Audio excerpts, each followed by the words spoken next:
প্রথমবারের মতো রাজধানীর ঐতিহাসিক সোহরাওয়ার্দী উদ্যানে সমাবেশ করছে বাংলাদেশ জামাত ইসলামী। সমাবেশ উপলক্ষে এরই মধ্যে জড়ো হতে শুরু করেছেন দলের নেতাকর্মীরা। সোহরাওয়ার্দী উদ্যানে আছেন তাফিমুল ইসলাম, আমরা সরাসরি যাব তার কাছে। তাফিমুল, সমাবেশের সার্বিক পরিস্থিতি নিয়ে আপনি সকাল থেকে আমাদের জানাচ্ছিলেন, এখন সমাবেশের আসলে কি পরিস্থিতি দেখতে পাচ্ছেন?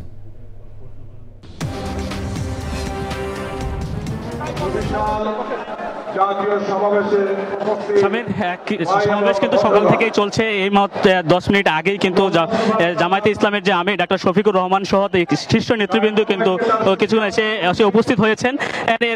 নামাজের বিরতি ছিল, গত 1 ঘন্টা নামাজের বিরতি থাকার পরে এখন কিন্তু সমাবেশ আবার শুরু হয়েছে। এখন হচ্ছে জামায়াতে ইসলামের যে নেতাকর্মীরা আছেন তারা এসেছেন, এর কি সাথে হচ্ছে জুলাই আন্দোলনের শহীদের পরিবাররা এবং আহতদের যারা আহত যোদ্ধা রয়েছেন তারাও কিন্তু এখানে এসে উপস্থিত হয়েছেন। এখন হচ্ছে দ্বিতীয় পর্বের বলা গেলে দ্বিতীয় পর্বের কিন্তু মূল যে আমাদের প্রোগ্রামটি সেটি কিন্তু শুরু হয়েছে। আমাদের সাথে আমাদের সাথে আমাদের এক সহকর্মী রয়েছেন, তাদের কাছে শুনবো যে আজকের এই সমাবেশে তিনি কিভাবে দেখছেন। তিনি কিন্তু পুরো সমাবেশটি কিন্তু ঘুরে দেখেছেন। বান্ডেল থাকলে প্রতি সেনমানিতে টাকা বাঁচবে। বিকাশ সেনমানি বান্ডেল কিনে জিতুন প্রতি লেনদেনে। সুজন, ধন্যবাদ। আসলে এটা আজকে বাংলাদেশের ইতিহাস একটা ঐতিহাসিক দিন, কারণ হচ্ছে যে এই যে বাংলাদেশ জামায়াতে ইসলামের যে এত বড় একটা সমাবেশ এবং জাতীয় সমাবেশ কিন্তু জাতীয় পর্যায়ে, এবং এই যে তারা যে ঘোষণা দিয়েছিল যে 10 লাখের বেশি মানুষ কিন্তু ঢাকা সহ দেশে বিভিন্ন স্থান থেকে আসবেন। এবং আমরা যখন এখানে আসছিলাম সোহরাওয়ার্দী উদ্যানে, তখন কিন্তু আমরা দেখেছি বাসে করে এবং তাদের জন্য ট্রেন বরাদ্দ করা হয়েছে। আমরা তেজগাঁতে দেখেছি যে ট্রেনে করেও কিন্তু মানুষজন আসেন এবং সে ছবি আমরা ভিডিও পেয়েছি।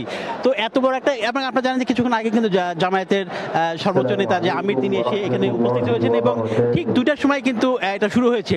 এবং আমি যদি বলতে চাই যে এই সমাবেশ ঘিরে যে আসলে যে পরিবেশ বা নিরাপত্তা সব জায়গায় আছে, এবং এই যে মানুষের যে ঢল, এটা কিন্তু একটা অকল্পনীয়, কারণ এত মানুষ একসাথে এবং এত সুশৃঙ্খলভাবে যে সবাই এসছেন দল বেঁধে, কোনো ধরনের বিশৃঙ্খল পরিবেশ আমাদের চোখে পড়েনি।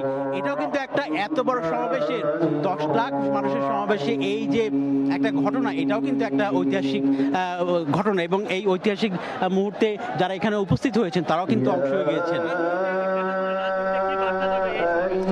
ধন্যবাদ।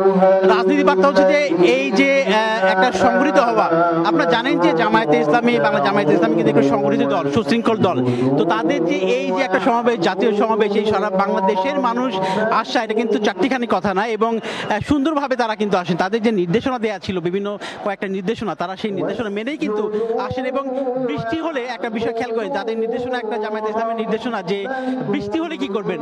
বৃষ্টি হলে নির্দেশনা দেওয়া আছে যে সবাই সবার জায়গায় অবস্থান করেই যাতে এই সমাবেশটিকে তাকে সুশৃঙ্খলভাবে এবং সুসম্পন্ন করা যায়, সুন্দরভাবে সমাপ্ত করা যায়, সেই দিক নির্দেশনা কিন্তু দেওয়া হয়েছে। তো আপনারা দেখতে পাচ্ছেন যে এখন কিন্তু শুরু হয়ে গেছে, এবং ঠিক 2টার সময় কিন্তু শুরু হওয়া, এটা কিন্তু একটা ব্যাপার, কারণ এই যে টাইমিং এর বিষয়টা কিন্তু একটা অনেক বড় ফ্যাক্টর। একটা এত মানুষের ঢল, এত মানুষের সমাগম, এবং সেই সমাগম ঠিক 2টার সময় শুরু করা, আপনারা দেখতে পাচ্ছেন যে শুরু হয়ে গেছে।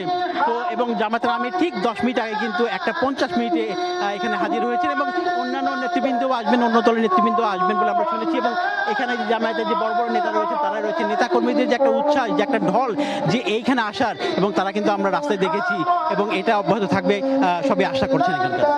স্বামীর আরেকটা জিনিস বলে রাখি যে জামাতের নেতাকর্মীদের সাথে আমি কথা বলেছি, তারা বলছিলেন যে এই সমাবেশের মাধ্যমে আগামী নির্বাচনের আগে কিন্তু শক্তিশালী একটা বার্তা দিবে যে জামাতে ইসলামী ছোট একটি দল, যেখানে বলা হতো যে তারা নেতাকর্মীরা বলছিলেন যে তারা 4% বা 5% দল নয়, তারা কিন্তু একটি মধ্যম সারি একটি দলে এসে পরিণত হয়েছে। বলে যে আগামী নির্বাচনে যে শক্তিশালী প্রতিদ্বন্দ্বিতা করার কথাও কিন্তু নেতাকর্মীরা বলছিলেন।